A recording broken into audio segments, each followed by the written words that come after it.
নমস্কাৰ আপোনালোক সকলোকে পুনৰবাৰ স্বাগতম নাজমাই মজিদ বন্ধুসকল বলগতে চাওক আজি 9টা গুৰুত্বপূৰ্ণ খবৰ। প্ৰথমটো খবৰ, দুচকীয়া বাহন বা বাইক থকা সকলৰ বাবে জৰুৰী খবৰ। এতিয়াৰ পৰা দুচকীয়া বাহন বা বাইকৰ ক্ষেত্ৰত আহি গৈছে নতুন নিয়ম। এতিয়াৰ পৰা পুলিচে যধে মধে ফাইন কাটিব নোৱাৰিব বাইক আৰোহীসকলক। বাইকৰ কাগজ পত্ৰ নাথাকিলেও পুলিচে ফাইন কাটিব নোৱাৰিব। কেৱল মাত্ৰ হেলমেট নিপিন্ধিলেহে ফাইন কাটিব পাৰিব আৰক্ষীয়ে। এই সন্দৰ্ভত বৃহৎ ঘোষণা ৰাজ্য চৰকাৰৰ। এতিয়াৰ পৰা যাৱতীয় নথিপত্ৰ নাথাকিলেও ফাইন ভৰিব নালাগে বাইক আৰোহীয়ে।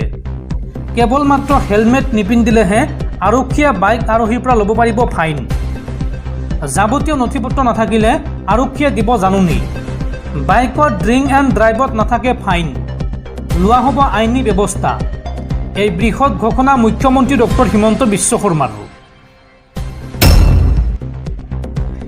পৰৱৰ্তী খবৰ, ভাৰতত সংখ্যালঘুৰ ওপৰত বৃদ্ধি পাইছে অত্যাচাৰ। মুছলমানৰ ঘৰ আৰু উপাসনাস্থলীত চলোৱা হৈছে বুলডোজাৰ। ভাৰতৰ বিৰুদ্ধে এইবাৰ এই ভয়ংকৰ অভিযোগ উত্থাপন কৰিছে আমেৰিকা যুক্তৰাষ্ট্ৰই। ভাৰতত সংখ্যালঘুৰ ওপৰত বৃদ্ধি পাইছে অত্যাচাৰ। এই ভয়ংকৰ অভিযোগ উত্থাপন কৰি সৰব হৈ পৰিছে আমেৰিকা যুক্তৰাষ্ট্ৰ। মুছলমানৰ ঘৰ আৰু উপাসনাস্থলীত চলোৱা হৈছে বুলডোজাৰ। ভাৰতত কেইবাখনো ৰাজ্যত প্ৰণয়ন কৰা হৈছে ধৰ্মান্তকৰণ বিৰোধী আইন। ভাৰতৰ মুছলমানৰ বিৰুদ্ধে প্ৰদান কৰা হৈছে ঘৃণামূলক ভাষণ। আমেৰিকাৰ বিদেশ মন্ত্ৰালয়ে প্ৰকাশ কৰা প্ৰতিবেদনত এই তথ্য প্ৰকাশ পাইছে। ভাৰতত সংখ্যালঘুৰ স্থিতি চিন্তাজনক বুলি মন্তব্য কৰিছে আমেৰিকাৰ বিদেশ মন্ত্ৰী এণ্টনি ব্লিংকেনে।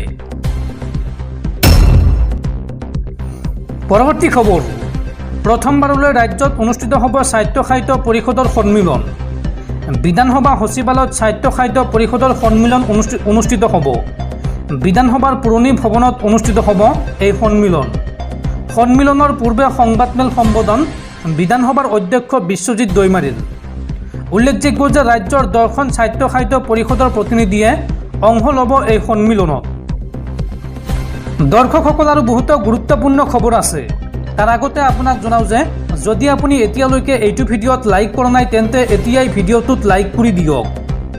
আৰু এনেকুৱা ধৰণৰ ভিডিঅ'সমূহ নিতৌ চাবলৈ চেনেলটো ছাবস্ক্ৰাইব কৰি কাষত থকা বেল আইকনটো প্ৰেছ কৰি ৰাখক। পৰৱৰ্তী খবৰ, অসমত পুনৰ 90 দশকৰ এনকাউণ্টাৰ, আৰক্ষীৰ অত্যাচাৰ বৃদ্ধি পোৱা পৰিলক্ষিত হৈছে।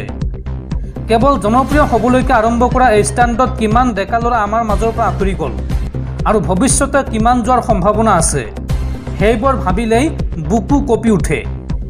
এই মন্তব্য ৰাজ্যসভাৰ সাংসদ অজিত কুমাৰ ভূঞাৰ।